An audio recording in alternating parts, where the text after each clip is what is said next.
Hi, my name is Jim Munson. I work for Munson International. My background with the World Trade Center is I joined probably 20 years ago.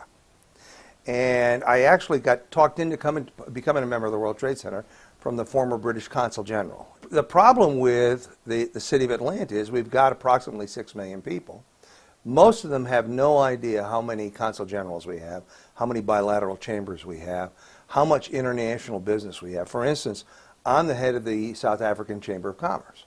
We have almost 50,000 South Africans in the city of Atlanta.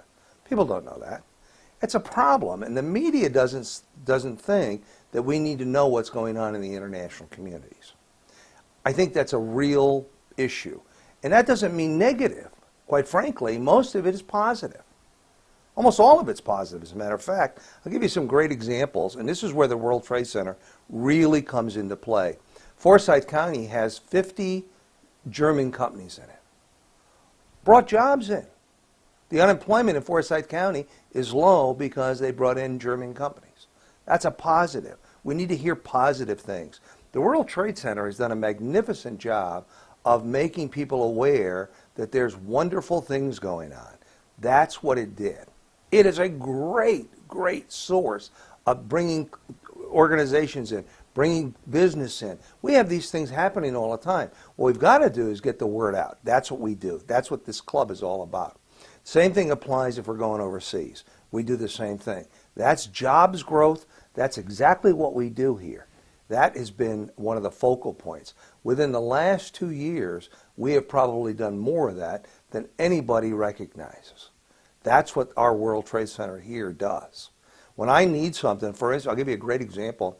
We went to the World Trade Center in St. Louis, and I needed to set up a meeting in St. Louis, Missouri.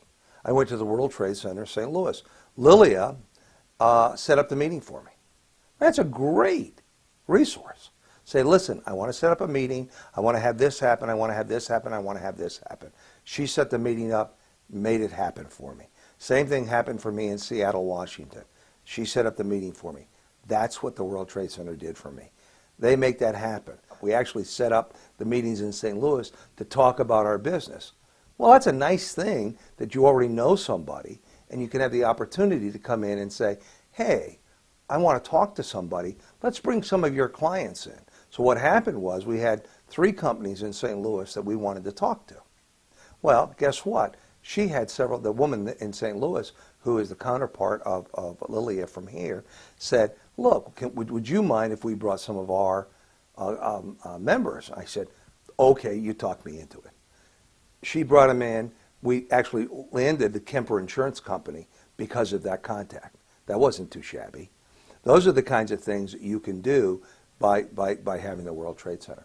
I think it's exciting that we're here. I think that, you know, Atlanta's such a young city compared to when you start going overseas and you're seeing all this stuff. I think it's exciting that we've done it. I think the city of Atlanta needs to embrace it.